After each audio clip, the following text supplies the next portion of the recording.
I love dreams. I know a lot of people hate hearing about other people's dreams, but I will listen to anybody's dream about anything, doesn't matter what, and sorry, but I love telling people about my dreams.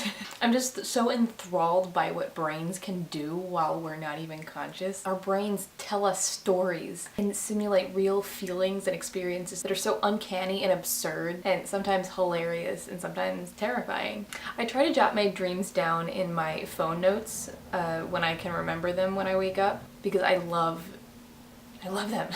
I have a lot of them stacked up and I'm not gonna read them all, but I want to throw out some lines that make me giggle. So I actually had a dream last night that I wrote down in the middle of the night. It was definitely funnier at the time.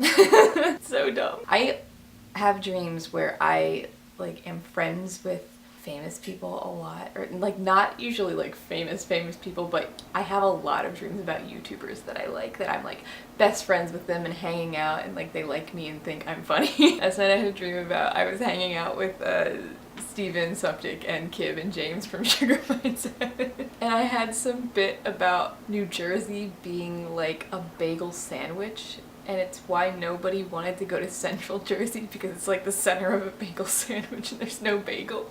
I forgot to start my mic, so. I also just got new foundation today and I tried it and I feel like my face is an entirely different color from my neck. But whatever. Okay, so here's another one that was actually pretty recent. I kind of forgot about this one until I found this picture. Later on in the dream, I am in a hotel in New York and I look down at the street and I see Andrew Rannells, and people are coming up to him and asking him to sign stuff, and I'm like, oh, gotta get down there. So I run down to the street and I catch him and he's like, sorry, I'm not signing stuff anymore. And I was like, that's okay, no worries. But he grabs my phone and does something to it that changes the way the clock looks. It made the clock go all wonky and over to the side, and so when I woke up from this dream I immediately went to Snapchat and I tried to replicate what it looked like, and that's what this is.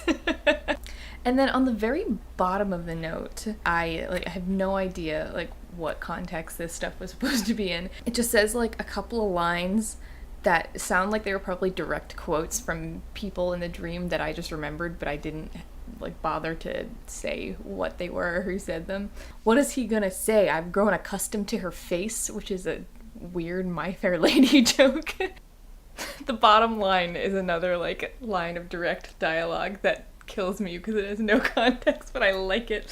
It just says, I expanded Full House lore and you accepted it. There's another dream that I had a couple years ago that it was long and really vivid, and the beginning parts of it weren't very funny or anything. They were just me seeing this kind of terrible play that Lin-Manuel Miranda had directed. There's a part that happens that cracks me up so much. And this is what I wrote. Then I got an email on my phone while I was there, and it said a girl was going around pretending to be Kim Possible and kicking people in the head really sneakily. But then we went to this after party for the play, and Dave Coulier was the producer, and I asked him why he looked so sad, and he said he was just so exhausted. There's this other classic genre of my phone notes where I write down a phrase that pops into my head just as I'm falling asleep. So I'm kind of half asleep, but I'm still conscious. I think of a phrase and I'm like, that is gold. You need to save that because you'll be so mad if you forget that in the morning. They're so bizarre. And then when I read them the next day, I'm like, what in the world is this? And the classic is this one. I woke up and I was like, what does it mean? You made 6 eggs. You were made of 6 eggs. You used 6 eggs in a recipe that called for 2. Never understood where that came from. There's one more about a coconut. Where is that? It says, I have a question about a coconut. Here's her famous line.